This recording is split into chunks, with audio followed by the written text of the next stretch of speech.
The whole position of being a parent has significantly changed in the last 25 years. Probably when I was growing up, not upon me, but generally as a generation, parents had 60 to 70% influence, school and outside exposure were about 30%. Because you hardly met anybody except your school friends and some family friends, that's about it.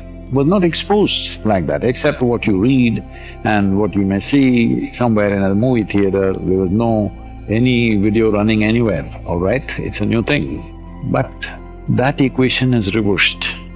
Today, your influence on the child is probably 25–30% max. They're being influenced by all kinds of creatures from all over the place. What kind they are, what is their purpose, you don't know. School teachers have hardly any influence. Living friends and neighbors have hardly any influence. Somebody else somewhere has a massive influence on them. So considering that, if you… because of all the people in the world, being a mother, we will assume that you have the best interest of your child in your heart. So when that is the case, your influence should be maximum. But that will not happen the moment you think, I am a parent. Because parent is a bloody boss that nobody likes. If your child wants to share something, they'll go and share with their friends. Why? Because they think their friends are sensible, parents are little…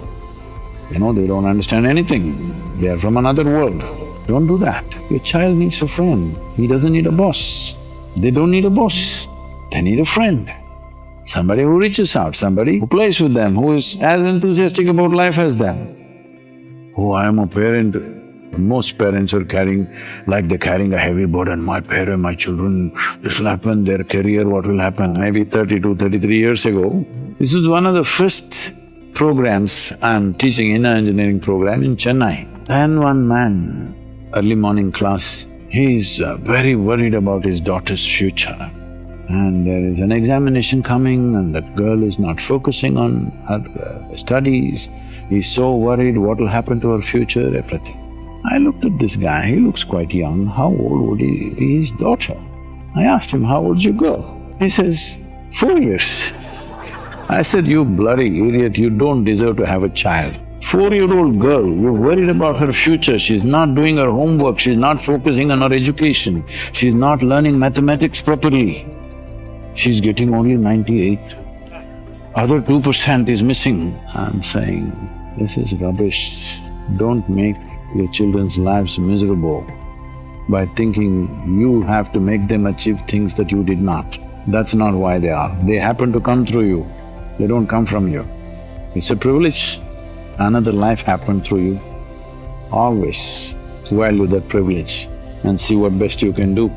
You are not a boss, you don't own them. It's a great privilege, another life, you have the opportunity to see the life from its very beginning, to make it happen, do the best nurturing. The best thing you can do is in your home, create an atmosphere that your children will never see what is anger, what is frustration, what is fear, what is jealousy, what is quarreling with each other. These things they never witnessed. They grew up in an atmosphere of joy and love. This is all. You don't have to teach them any stupid philosophy. They will grow up fine, because this is the nurture that is needed for a life to shape itself. Raising kids is one of the toughest and most fulfilling jobs in the world, and the one for which you might feel the least prepared.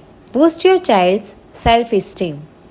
Kids start developing their sense of self as babies when they see themselves through their parents' eyes. Your tone of voice, your body language, and your every expression are observed by your kids. Your words and actions as a parent affect their developing self-esteem more than anything else. Praising accomplishments, however small, will make them feel proud. Letting kids do things independently will make them feel capable and strong. By contrast, belittling comments or comparing a child unfavorably with another will make kids feel worthless. Avoid making loaded statements or using words as weapons. Comments like "what a stupid thing to do" or you act more like a baby than your little brother, cause damage just as physical blows do. Choose your words carefully and be compassionate. Let your kids know that everyone makes mistakes and that you still love them, even when you don't love their behavior. Catch kids being good. Have you ever stopped to think about how many times you react negatively to your kids in a given day? You may find yourself criticizing far more often than complimenting. How would you feel about a boss who treated you with that much negative guidance, even if it was well intentioned? The more effective approach is to catch kids doing something right. You made your bed without being asked. That's terrific. Or, I was watching you play with your sister and you were very patient. These statements will do more to encourage good behavior over the long run than repeated scoldings. Make a point of finding something to praise every day. Be generous with rewards.